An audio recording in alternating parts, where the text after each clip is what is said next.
হ্যাঁ, কি গাছ এইটা? এইটা কি গাছ? এটা হলো ওলট কম্বল গাছ।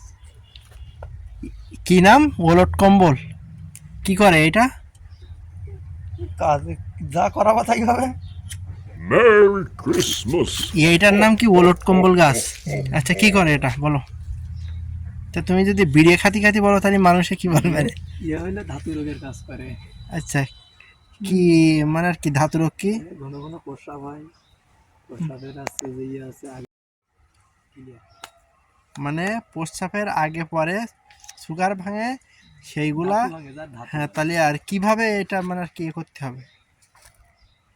কিভাবে সেবন করতে হবে এটা? কিভাবে সেবন করতে হবে? গ্রহণ করতে হবে। এর এই ডাল এখান থেকে কাটতে হবে, এখান থেকে ভাঙতে হবে। আচ্ছা এই দেখ, এখান থেকে ভাঙলে একটা নালা বেরোবে। আচ্ছা একটা নালা আছে, আচ্ছা আচ্ছা, নালা মানে বাইর হলো। আচ্ছা, তারপরে? এখানে একটা নালা মতো আছে। আচ্ছা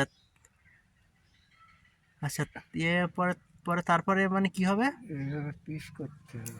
আচ্ছা, পিস পিস করতে হবে।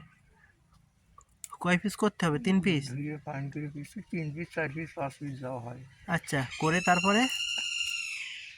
মানে গ্লাসের ভিতরে রাখতে হবে। আচ্ছা, তারপরে? দিয়ে সন্ধ্যেবেলা রাখতে হবে, সকালবেলা খাতে হবে। আচ্ছা, আর এর সাথে কি দিতে হবে? মিশ্রি? একটু কষ মতো তো, একটু মিশিয়ে দিয়ে একটু ঘুটে খালি ভালো হবে এই আর কি। আচ্ছা, মানে একটু কষ মতো মিশ্রি দিয়ে মানে কি মানে একটু ভিজিয়ে মানে আর কি রাখতে হবে মানে আর কি সারা রাত।